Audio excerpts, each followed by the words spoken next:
Hola, Charlene T. Easter here. Woo! I just got to get that out. Woo! We have been planning and practicing and getting ready, and sometimes technology just will not let you be great, no matter how much you prepare. So, welcome to my channel, or welcome back if this is not your first time here, and I thank you for tuning in. I am excited yet somber, to be quite honest, about the topic. Happy Juneteenth to any and everyone watching today on Wednesday, June 19th. Um, I like to do the Wellness Wednesday series because I believe that we, as melanated women, have to prioritize our health and our happiness. And I believe that we can do that by maintaining our melanin as well as a positive mindset so that we can continue to create magic in our everyday lives, whatever magic is for you. And tonight's Wellness Wednesday edition is about the history of gynecology and Black maternal health care. And I have a very special and knowledgeable guest. I have spoken with her before on another podcast, and that link will be in the description box for you to hopefully check out because she shared so much great information. And while we will touch on just a couple of things and go into a little more detail, it's not going to be the same information. So I hope you will watch that video podcast that'll be linked below. And I'm just going to kind of jump right into it. I also want to share that, you know, when Natasha Aldridge is my special guest tonight, and Natasha is the owner of Natural Queen Essentials Services, and she is a perinatal, I always get tongue tied, health equity coach. And if I said that wrong, she will correct me in less than 2 minutes. But I think that most of us know, if you are a woman of color, that it is a challenge, even if you have the resources, meaning you have access to quality health care, and you have the money and funds to be able to pay for it, it still can very much be a challenge for us sometimes to get quality health care. And this is something that we have to ensure that we are being very strong, adamant advocates for ourselves as well as for our loved ones, especially when it comes to maternal care. So, tonight we are going to talk about this history a little bit, and we're going to share some information.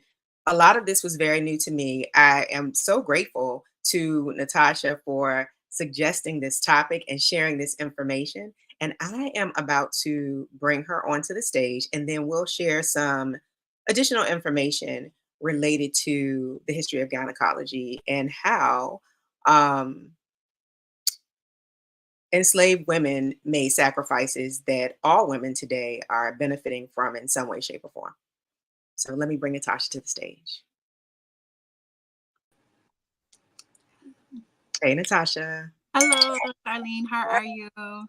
I am okay. How are you? I am doing wonderful on this Juneteenth. So happy we are here and able to have this conversation and honored to be on your channel. Oh, thank you so much. I You're appreciate welcome. you. I appreciate you for sharing the information that you shared with me. I appreciate you for sharing so much other information for my sororities podcast. Again, link below. Um, there's just so much information that oftentimes we don't have, as Black and Brown women, and especially Black women. Um, and the more information and the more knowledge that we can obtain and share with others, the better off we all will be. The better off we all will be. Yes. So I would love for you, before I share the slide and share the initial website, I would love for you to just tell people a little bit about yourself and some of the services that you offer as a perinatal health equity. I said coach, advocate. Yes. So advocate, coach is all the same. Hello, Okay. everyone. My name is Natasha Aldridge, and I am a perinatal health equity advocate slash coach. When you think about perinatal, I want you to think about the entire pregnancy period. I want you to think about preconception. I want you to think about birth. I want you to think about postpartum. And I want you to think about the whole childbirth experience.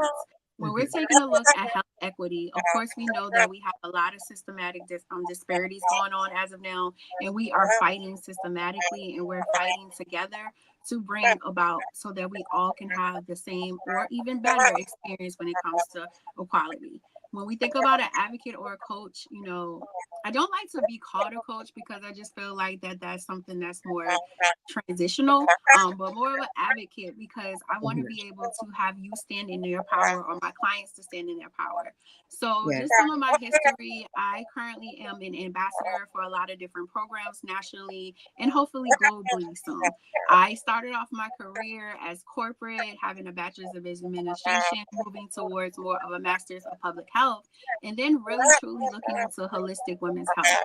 I began my business, Natural Queen Essentials, about only 4 years ago.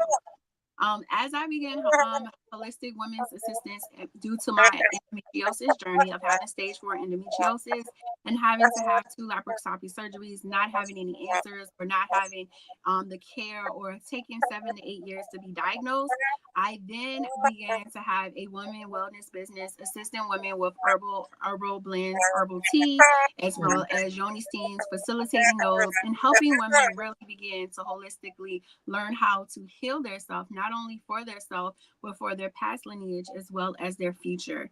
That led me to having clients that were beginning their fertility journey. During their fertility journey, I then received a scholarship. I became a doula. I became a full spectrum doula. That took off right away. I was not prepared for it. I started doing births. I started being more working towards justice involved clients. So clients that may have been in jail or had some incarceration or had family members that were just as involved. And then that led me to that led me with advocating and being a doula for more of trauma clients or clients that had substance use. Throughout that journey, I assisted with probably between 70 and 80 births. It's kind of hard to be able to keep up Did with you that. say 70 to 80 births? Absolutely. Yes. Okay. It's my that doula services just took off. I do have a family history of lineage of town midwives. So that led me to then facilitating trauma informed doula training, and just really becoming an ambassador for other nonprofits, other companies, for profit, to be able to help all of us collectively come together as a community and a culture to assist with the perinatal health equity. So that's a little bit more of my journey as of now.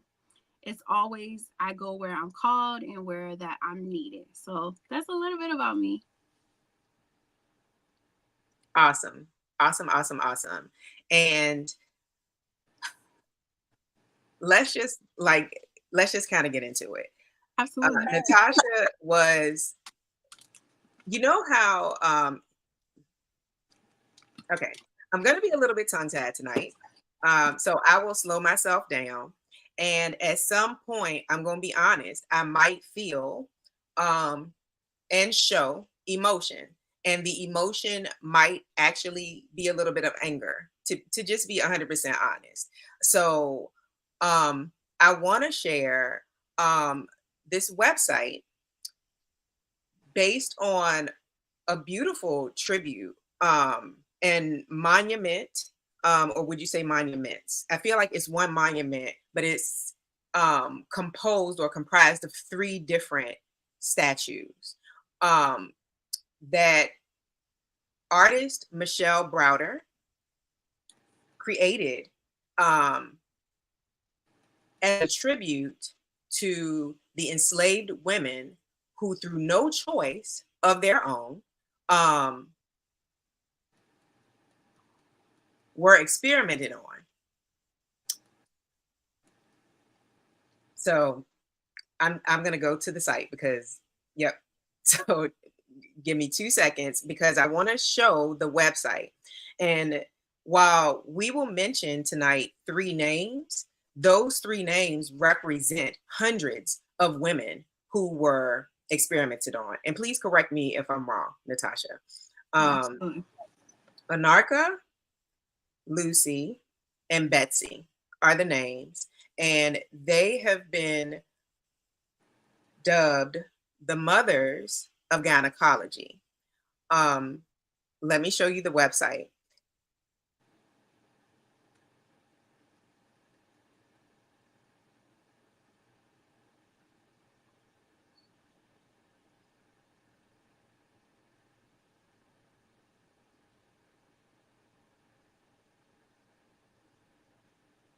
Bear with us, y'all. Absolutely patient.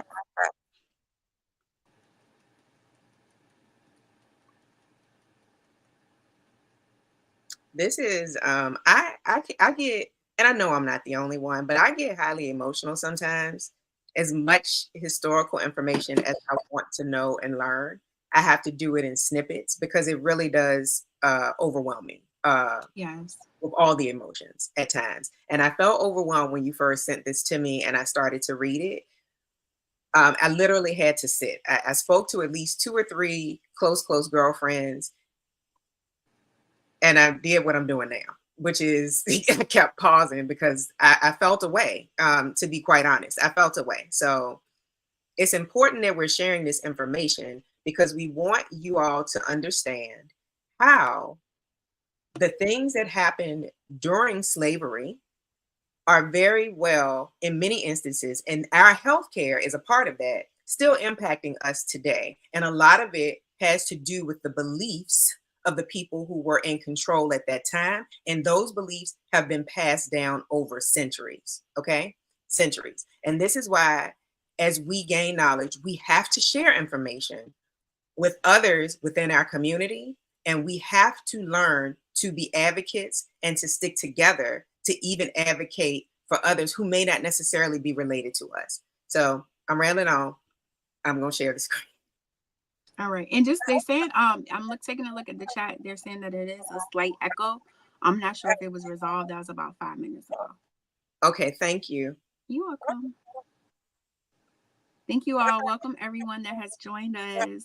We appreciate you for being here and working through this technical difficulty. We do. So the website address I'm going to pop down below.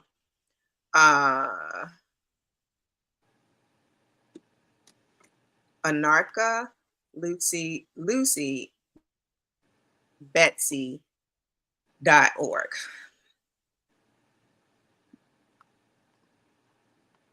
So this is a movement that, correct me if I'm wrong, Natasha, it's called the Mothers of Gynecology.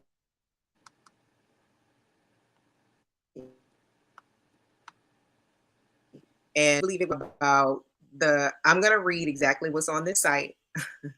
The so-called father of gynecology, J. Marion Sims, and he was a gynecologist back in the 1800s.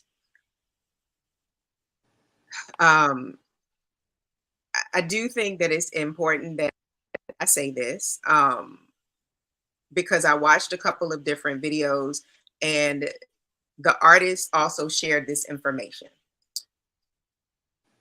During this time, number one, these were enslaved women. Marion Sims, he rented enslaved women, he bought enslaved women, he borrowed enslaved women to conduct various experiments that were related to gynecology. And of course, we probably can all guess that it was super important to them because the slave trade ended. They could not import any other Africans and make them slaves. And so it was important to them to be able to continue to have slaves. So they had to fix certain things that were happening within women's bodies to ensure that Black women could continue to have children to produce slaves for them. Step in at any time, Natasha. No, you're doing excellent. Yes. Okay. Um, And I would just add, so J. Marion Sims, they consider him to be the father of gynecology. So when we look at the mother, when we take a look at the mother of gynecology, we're just changing the perspective of it, right? Of being that they labeled him the father of gynecology and he worked on these enslaved women, we want to turn that around to really honor those. We want to really honor those three. And as you pull up the website and the photos and the pictures, we'll be able to take a look at it. So, just from my experience of me going to the monument, this was very heartfelt. Of course, all of us should definitely hold space for ourselves. Different emotions come about. You might get angry, you might get sad, you might be joyous, and it's okay for us to identify those emotions. As I was there, I understood my purpose and my calling because I stood at the same exact spot that J. Marion Sims performed his first surgery. And as me being a Yoni STEAM practitioner and facilitator and educator, I really felt, okay, this is my purpose. Like, how am I at the same exact location that he performed these first surgeries as I teach my facilitators, as I continue to nationally advocate for women's health? So it was very, very heartfelt. The pictures of the statues, it does no justice. It's an entire experience, is a title, an entire heartfelt experience. And even if I, as I get choked up, is in Montgomery, Alabama. But I would say for every family to take a trip there to be able to view it, as well as they have other things in Montgomery, Alabama for history as well. So this was definitely an experience. And I just want to say the artwork is very, very beautiful. We're not able to be able to see the detail intricate of each statue. Like jewels are placed there. It's just very, very detailed.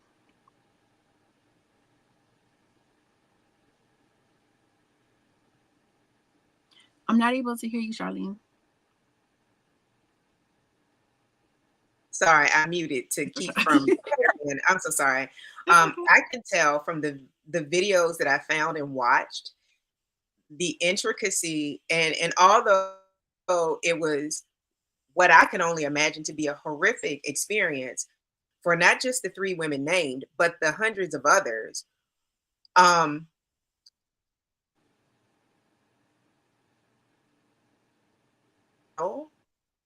and I feel like it's a beautiful tribute for something that was ugly. Let's be very clear, because what makes me so many things make me feel away. I'm really trying to keep myself together, to be 100% honest with you.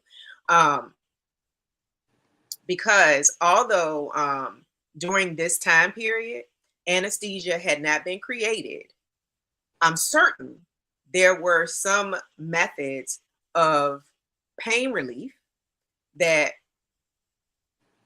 would be provided to white women who might have been giving birth or enduring any other sort of surgical procedures to help minimize pain as much as they could during those times.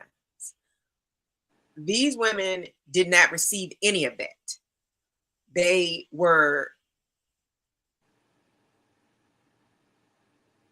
treated like, I'm angry. I'm sorry. Yeah, no, I'm angry. So it is a feeling. And when and when we even think about it, so at the time, Black women, we are known to be able to endure pain at a higher tolerance, right? yes, So no, they were which not is not given true. yeah, they were not given any type of pain medication, right? When they Yeah. experimented on other women, such as Caucasian women, they were given pain medication. And this is Yeah. still happening. So when we dig deep into this and we're going into this, this is even happening to this day. When we go to the hospital and we have surgery, they look at us as pain seeking, medication seeking. So this is, even though this is such so long ago in the 1840s, we are in what, 2024 now. This is still happening. And so when I was there, I thought about me being on the operation table as I was receiving my endometriosis surgery. I wouldn't have had any idea of what was going on, what was taking place. my most fearful thing is that my doctor was going to give me a hysterectomy with me being under anesthesia and not knowing, because I was going to be diagnosed and I didn't know what exactly was going on. So as these women had surgeries, and as we take a look, even at Antarctica, it's hard. I don't want to disrespect. I don't know the exact pronunciation of the name, but as even we look, that right there is the hole right there. It has a medical term of like fastilia. Oh, I'm yeah. not sure of the other word, but that this is how she lived. Yeah. And then from what I was reading and listening to in different videos, it was not only were they forced to endure, if they had some sort of trauma during a childbirth, and he decided, oh, how is it that maybe I can resolve this for others? And I'm going to experiment on these women to see if I can come up with a solution for it. In addition to them not receiving any sort of pain medication, in addition to them not even being able to give permission for them to do it to them, number one. Two, not receiving any sort of pain medication. And then afterwards, things I read said they then became like his nursing assistant. So it's like they had to work for this person who did these horrible things to them in the name of science, for everyone else. So one of the reasons that I thought this was a great idea was because I was not familiar with these women's names, and the many, many others who do not have names and were not named. The reason we have Anarcha, Lucy, and Betsy is because of the extensive notes he took. And I think that those were the only three names that Michelle Browder, the artist who came up with this monument or who created this monument, were able to identify that he mentioned in, I guess, his notes. Do you know what I'm saying? So others just were nameless people he experimented on. And all the surgeries were unsuccessful. All they had was each other. So of course they will become the nursing assistants because they were nursing each other. They as we look at all three of them, and they all have a different meaning. That's all they had was each other. Yeah. And I encourage you all the links aren't there, but they will be literally as soon as we end, because I have everything saved. There are no less than 3 or 4 different videos. There is also some information about the importance of Juneteenth for people who may not be as familiar. I strongly encourage you to look at this information and to share it with others, because again, we are living in a time where people want to suppress American history that features these things that have been done to Black people and brown people and red people as if they aren't true. They don't want future generations to know these things. So that's another reason we have to share, in addition to being advocates for ourselves, our loved ones, and our community, right? The intention for tonight, yes, in honor of Juneteenth, was to share this information, but also to share how the beliefs that there is something, I'm not a historian, and I'm not always the best at this.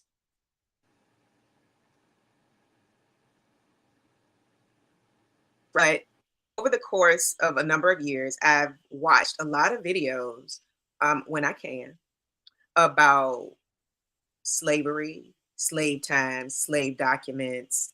And there is one person, and I don't want to butcher her name, but I know her last name is DeGrew, I think, whose videos I just always found. And I will make sure I go back and find a couple to add those as well to the description box.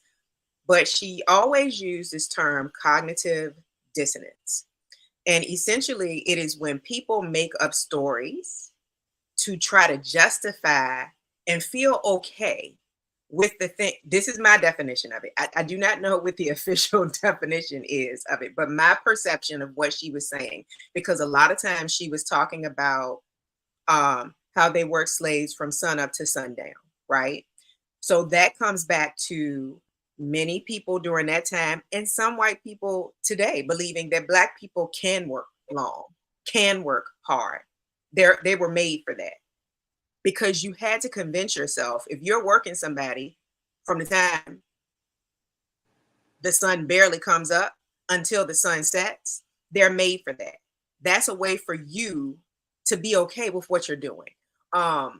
So part of that, in reference to tonight's conversation, was, again, there was one video I watched where the artist Michelle was saying how in the note she was reading, Marion Sims said that one of the subjects lost control of herself while he was conducting this experiment on her, and they had to restrain her.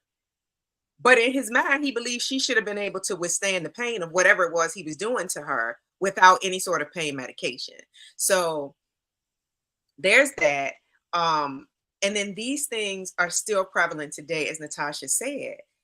There are people, and I know I have read articles, and we're going to talk about healthcare today and how all of these things that happened in the 1800s on through, it's still impacting the type of care we receive today because of the belief system that's been passed down to not all, but to enough.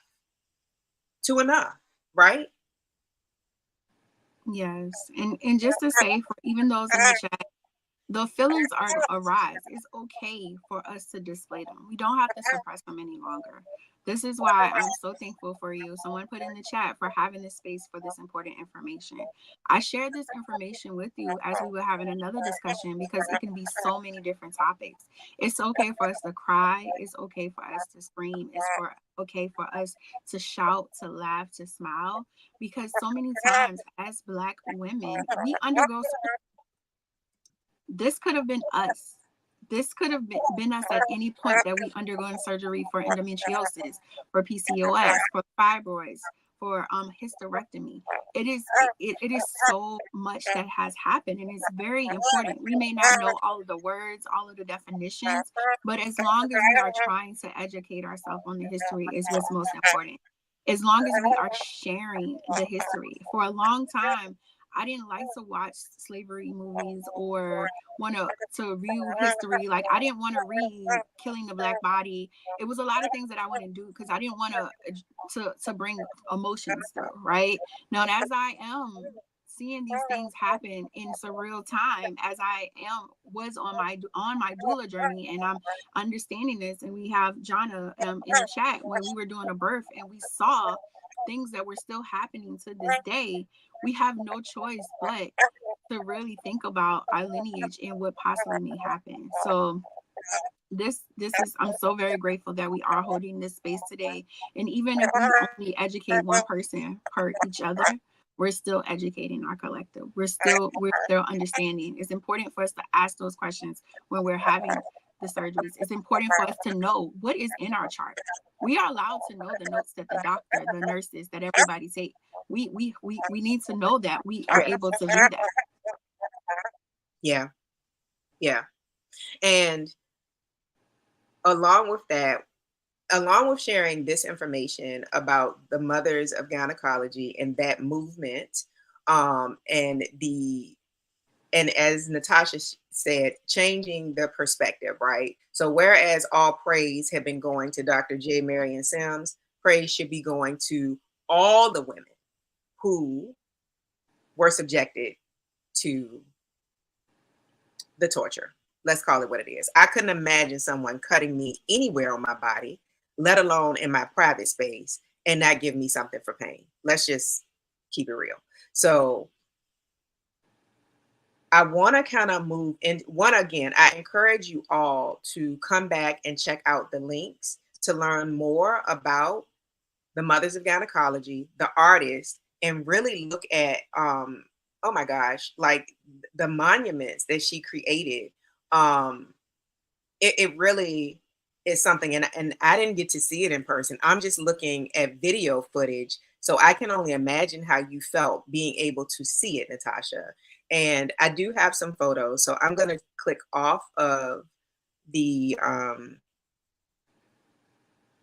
website, and I'm going to share some of the photos that Natasha shared from her trip to meet with, and this is the third photo is Natasha with the artist Michelle Browder, and just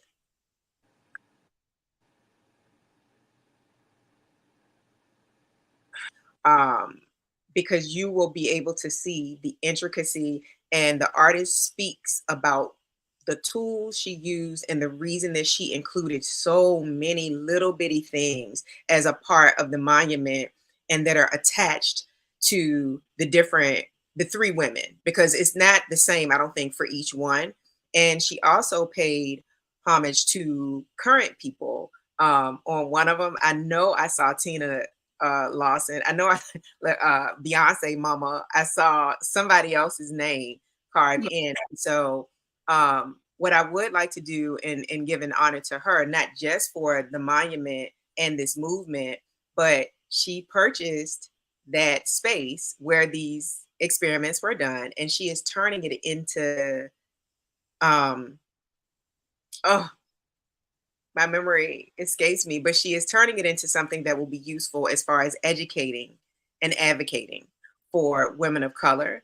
And it's just the whole story, and it's in the video. So I encourage you. But let's talk about how what happened then is still impacting us today in too many instances. There is bias, and all these racial disparities. And this is an article I found from the American Bar Association. And you can see it starts off by saying, why are Black people sicker and why do they die earlier than other races? you know, why is there an increase in morbidity and mortality among Black people? Basically, it is because we do not, even when we have the money and the other resources that are needed, we do not receive the same level of care most of the time from healthcare providers, and especially white healthcare providers. I'm going to say that. But Natasha, again, correct me if I'm wrong. And I'm not saying all are bad, but these are stats. This is documented stuff. We're not making it up. It's not a figment of anyone's imagination. If many or enough healthcare providers who happen to be white believe, you're not really in as much pain as you say you are, you can take that and you can deal with it, and don't take us seriously when we come to them with ailments and not feeling well and issues, it's all tied back as far as I'm concerned, for the most part. Absolutely. Absolutely. So, as we talk about implicit bias and we're moving on, just us knowing the definitions and bringing that awareness to ourselves, bringing that awareness when our friends tell us that, hey, I have to go to the doctor, I'm getting an ultrasound done because I may possibly have fibroids or things, being for us to be able to educate them to say, I want to be able to support you. Make sure that you are aware. Make sure that you have your notes. Make sure that you ask your questions. Make sure that you are being followed up and really heard. Us truly, truly advocating for ourselves. And I definitely want to hold space. What we talked about with Michelle Browder, I had the privilege of being able to meet her several times. Her energy, to know the history, it goes very in depth about the history and her history of her grandmother, and just that we have a space to be able to go to and learn, go to and grow. One of the necklaces that I wear constantly as I am on this perinatal health equity justice is one that I actually purchased from her at site, because there is a store that she has, and this one is meaning supreme, and one of the mothers of gynecology just has a symbol on, and it means goddess supreme. So throughout the journey of going through, they stayed very positive towards each other. They had different definitions. They did each other hair. They showed each other love, and they showed each other care.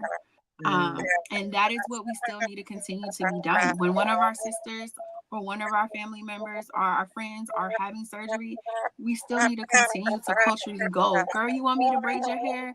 You want me to oil your out? What is it that you need? We need to still continue to do that. Yeah, I agree. And, in looking at this information and these stats, one of the things in this particular article that really stood out to me was basically there are multiple issues, but one issue sometimes is that based on socioeconomic status, sometimes Black and brown people don't even receive access to healthcare at all regularly, let alone quality healthcare. So that's one issue.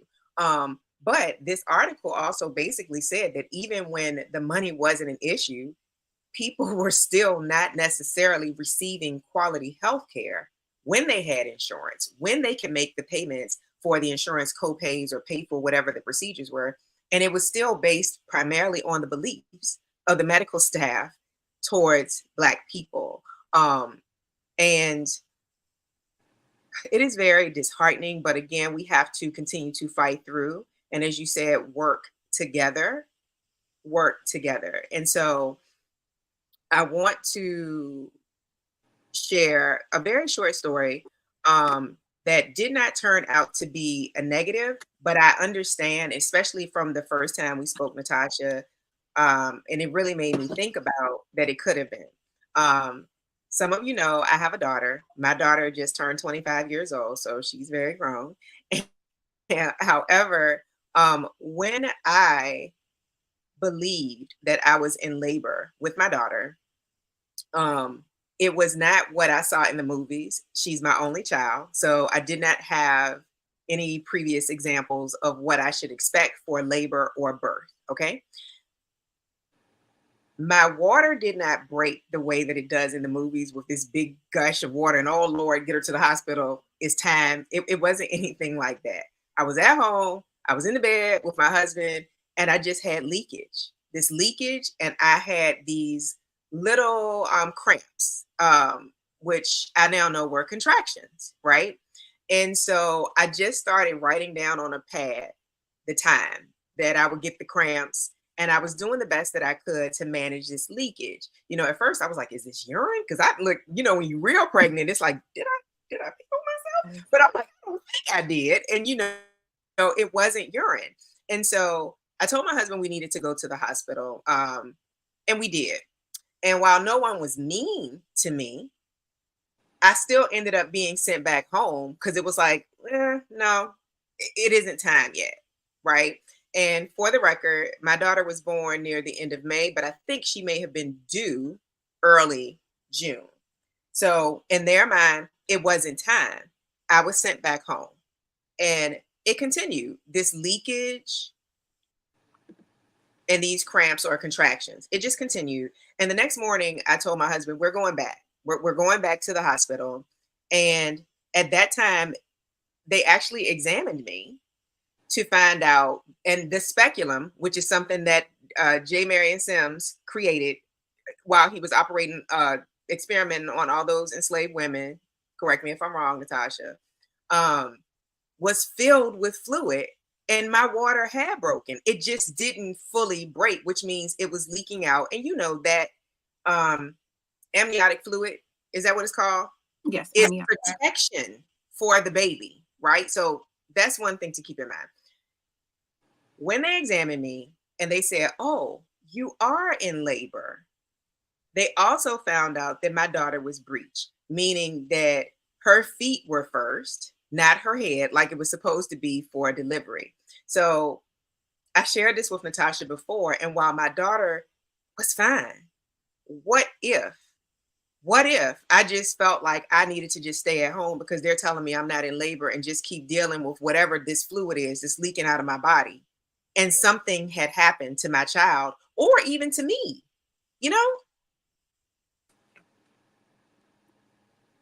Yes, and as you even shared your story with me previously, when we think about it, and one of the strong reasons that I advocate, and I will say this over and over again, is every Black woman deserves a doula, is because as a doula, we provide you with that knowledge, with that education. It's important for us to be educated by childbirth educators that look like us, that are able to explain to us, that are able to, that you would have been able to connect with to say, this is what's happening to me, and truly helping you know exactly everything that was going on.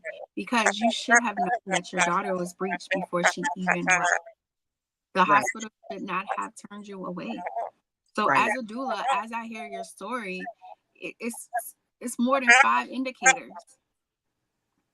Yeah. Yeah. that what was going And on. I'm so thankful that you and your daughter are here, but it's yeah. very important because you were in that moment, your husband was in that moment to have a child. You need someone there to really take a look and read the room and understanding what's happening so that you can live in that moment. Because how can you remember those first precious moments of your daughter if you're having to sit there and calculate, you're having to sit there and call and go back home and it's so many different things. Yeah. And dangerous. And Very. dangerous. And dangerous. After talking to you, I really realized that, and another point to make is that celebrities aren't even exempt when Not it at all. comes to racial bias in healthcare and maternal care. I found so many articles from Essence Online from talking about challenges being ignored.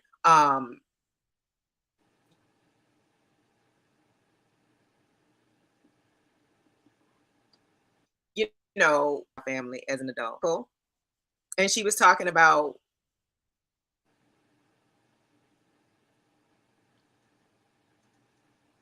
Beyonce. Ooh, sorry, y'all.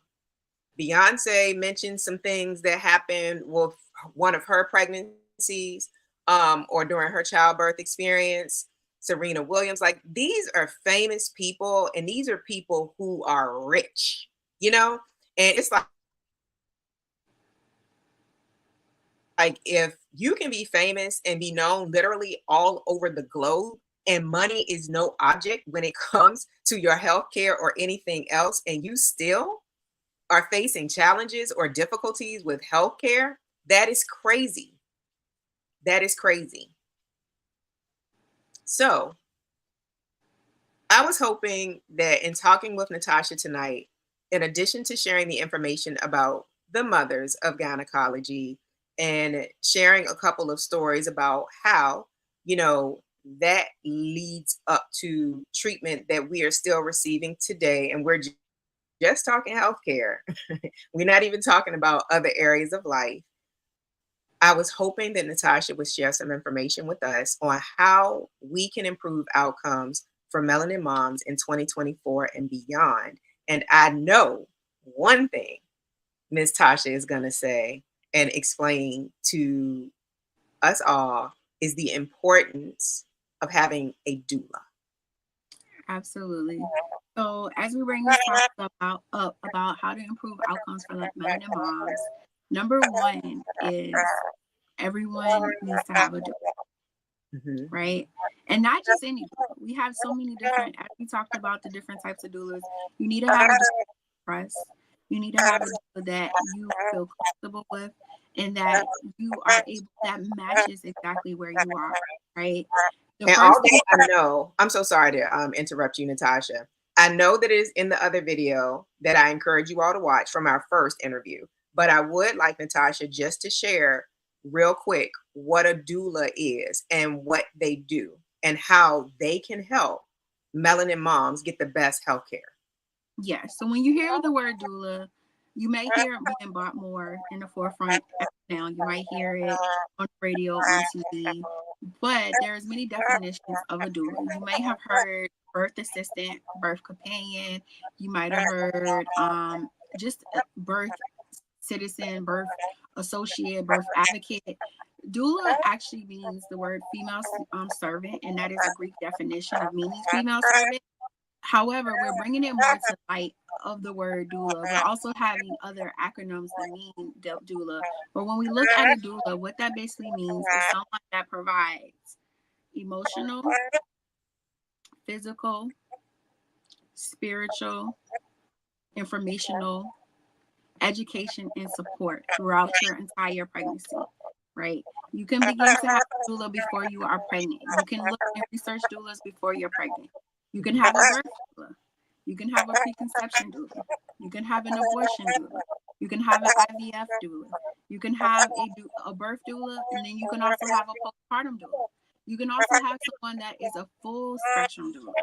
As myself, a full spectrum doula works with you through your preconception phase, your birth phase, and your postpartum phase. We have different types of specialties as doulas. Some people work with women that are older. Some people work with women that are just as involved. Some people work with ones that may have adoption or surrogacy. There are so many different things, different doulas that could provide. There's also deaf doulas, right? There's doulas that assist with NICU if your child is in the NICU due to birth, right? There's doulas that are trauma informed. That's what I'm truly advocating for, trauma informed care. Your birth story, even though you may not look at it, that is a birth trauma. That is a lived experience that and it's years later that you're realizing that is a trauma that has possibly been stored in your womb. So a doula provides the emotional, the spiritual, the physical, the educational, and we want to provide evidence-based information. We don't want to provide just because our great-great-grandmother told us this or our cousin did this or did that. We want to provide evidence-based information by people that looks like us, that have provided the information of knowing how it is for our culture. We provide a lot of different things. We assist you through your prenatal stage, through your birth stage, and your postpartum. The only thing that we do not provide is medical support. So when it comes to blood pressure or cervical checks, a doula does not provide that.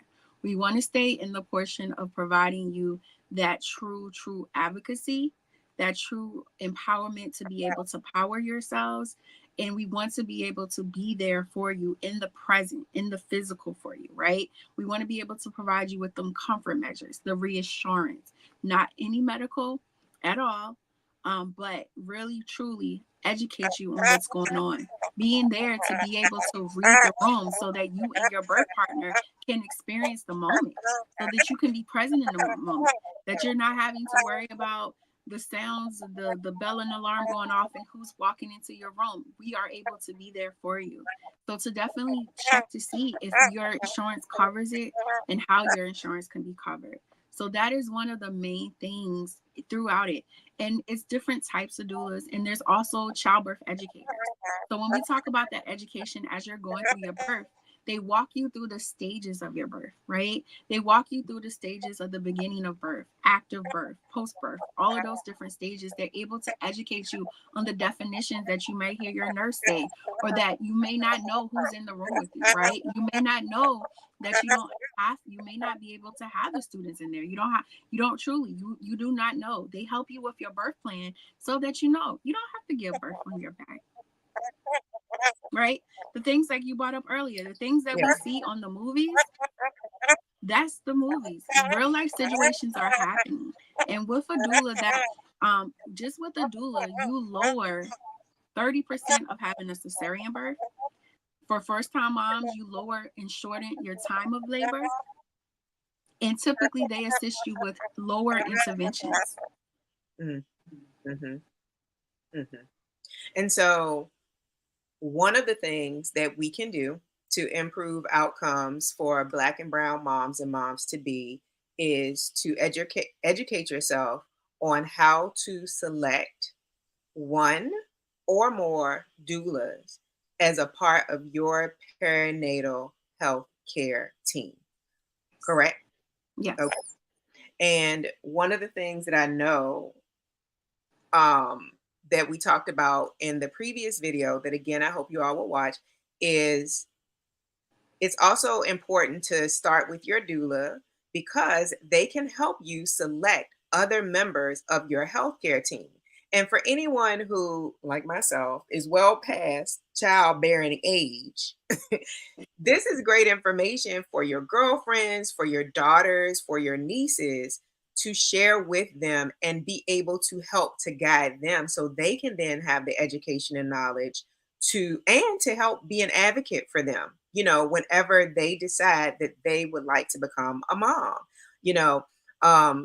So one resource, and there were several, but one resource that I would like to bring back to the forefront for this live to share with this particular audience you mentioned is an app called Earth. And I thought this was so very impressive. And I'm going to share the screen, but please tell us a little bit about the Earth app, Natasha.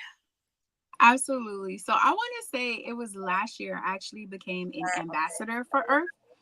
As soon as I saw their social media and I saw the app, I realized this was the connection that I needed as a doula, right? I Mhm. was experiencing different experiences with doctors, with hospital, with nurses. I was telling my clients, hey, if you give birth at this hospital, I'm not going to be able to accompany you. Might need to find another doula because I know that they're not going to set me up for success, right? So once I found this app and I realized as a doula, as a birth companion and a support person, this is a app for us, by us, that provides us information on our community hospitals, on our nurses that are serving us, our doctors, our lactation specialists, other doulas as well, and other providers in this space. I am able to review and assist others that may be on this journey that needs assistance. So when you hear Earth, a lot of Yeah. people want to attach the B, right? But we are dropping that B because that is bias, right? We actually have a campaign going on right now, is dropping the B, right? We're going to drop the B, right? So this app is wonderful. It is where you can share your story, is where your voice matters, is where you can really take a look. Like, let's say you haven't even conceived yet and you want to have an idea of what's going on in your area. You may have moved to a new area. You want to know what is really happening in these hospitals. And as you see, you can see the reviews. These are real life lived experiences. And it is so very important to know who is serving us and how they are serving us. Because even though as we go on this journey and we're on this live and we're talking about doctors and we're talking about the care, how can we improve that, right? How can we collectively work together? How can we provide them that information to say, we want to help, right? Just as a doula, we're not just against the medical staff. We need to collectively come together to be able to know and assist so that our birthing persons and the newborns are coming home alive, well, and cared for. So anyone, if you know anyone, please have them download the app. We have it for Apple and we have it for Google, Yeah. right? You are able Yeah. to download And it. Um, and thank you for providing the screenshots. This is a preview from the App Store. And as you see here, it does have my referral code that we have on the screen, Mhm. and you are able to place that I assist you. It is important to have this app downloaded as soon as that you find out you're pregnant. Before Mhm. you even schedule that appointment, to have this app downloaded so that you're able to review it. We have ambassadors nationally that assist. We have ambassadors nationally that assist with how to, if you need assistance with it, we are more than happy to walk you through the process. There are videos on the app to be able to watch it. You are able to provide us feedback as well as the app. But this is something that I think every doula, every Black woman needs to have. This is the version of a Yup like review for us, because when we typically place reviews on certain websites, they're not seen. They might be deleted. They may not be counted in for when it comes to statistics.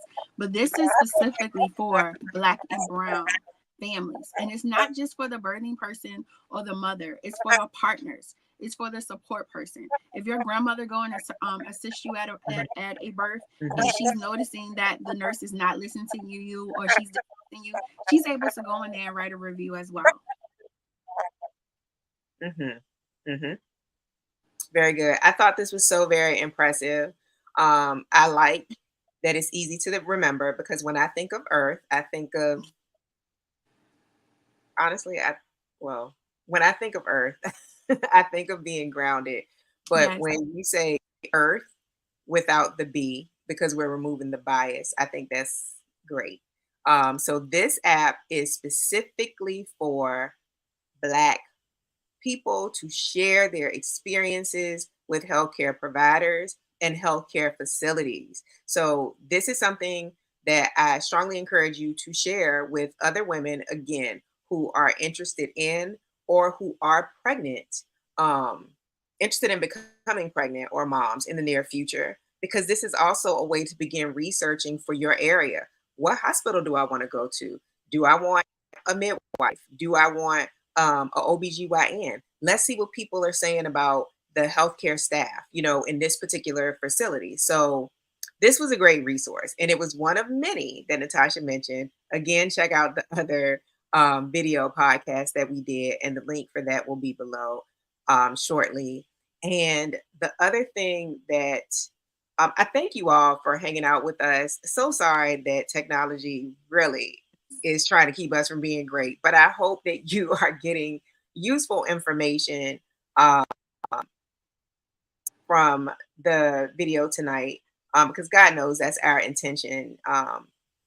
And I also wanted to basically shout out Natasha, for all the great work that she's doing and the information that she's been sharing with me. And while, again, I may be well past the age of having any children, and some others may be on here as well who may not be at the age or may not be interested in becoming a mother. However, based on information shared or based on your purpose and passion for other Black and Brown women, you may be interested in learning more about how you can become a doula to serve those in your community. And I know Natasha has some information that would be useful and resources for that as well. So, to include some scholarships, I believe, from a couple of her ambassadorships. So at this point, I am going to put up Natasha's website link because she is a resource. And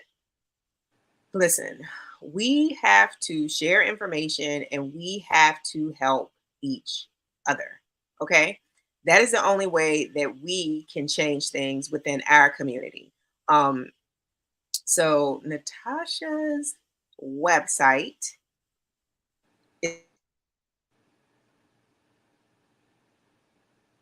is at the bottom of social media, as well as her site to reach out to her if you have an interest in connecting with her because you are in need of a doula, whether you are in this area or not, or if you are interested in becoming a doula or want more education to be able to help those in your family or within your community with their process of becoming a mom. She is a wealth of resources, and I really would like to thank you for sharing all the information you shared with me so far and for being a guest again with me tonight. Absolutely. Thank you so much for having me on this Juneteenth. I really, truly look forward to it. Please definitely follow me on social media at NQB Services. I try to provide up-to-date information about national services that are going on. I am currently located in Virginia, but I am nationally traveling for different projects and just providing different resources. You are able to see on my link tree some of the community resources and events that we have. When it comes to becoming a doula, a lot of people think, oh, I may not have time to go to births or hospitals. You can be a doula in your own way. Mm. Like, Mhm. Charlene, you are doulaing now.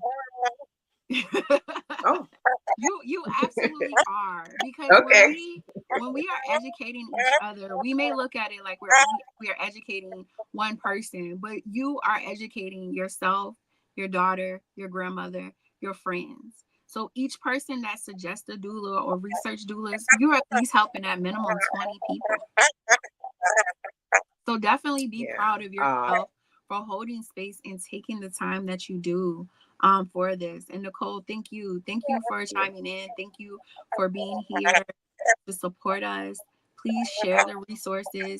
There is no question that I'm not able to answer. I am a busy person, but I have a great team of doulas that are able to assist. They are trauma-informed doulas. They have different subspecialties. And I'm so very excited because and one of the things that I love about Earth is we want to learn from the living, not Mm. the dead.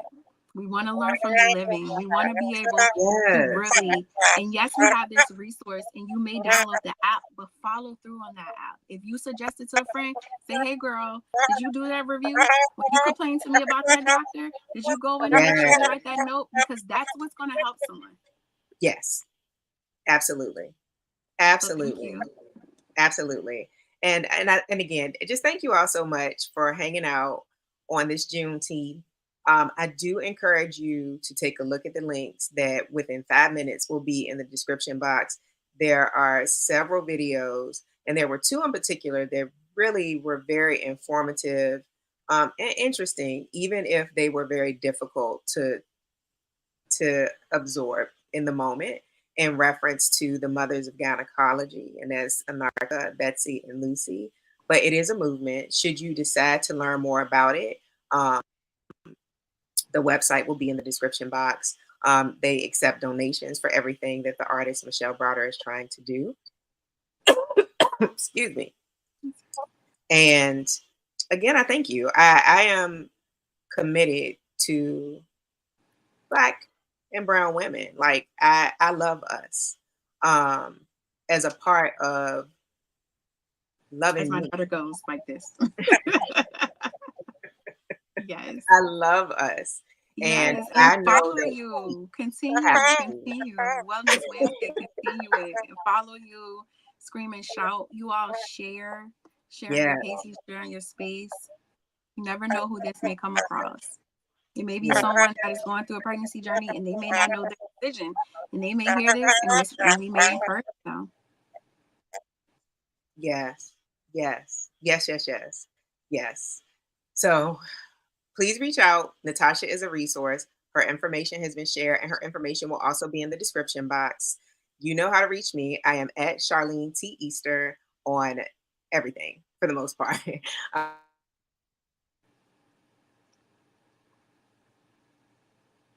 I'm on Instagram. I am on Facebook. I have a Facebook page. I am T. Easter, I always say, with 2 R's at the end. And if you like to connect with me professionally, I am Charlene T. Easter on LinkedIn.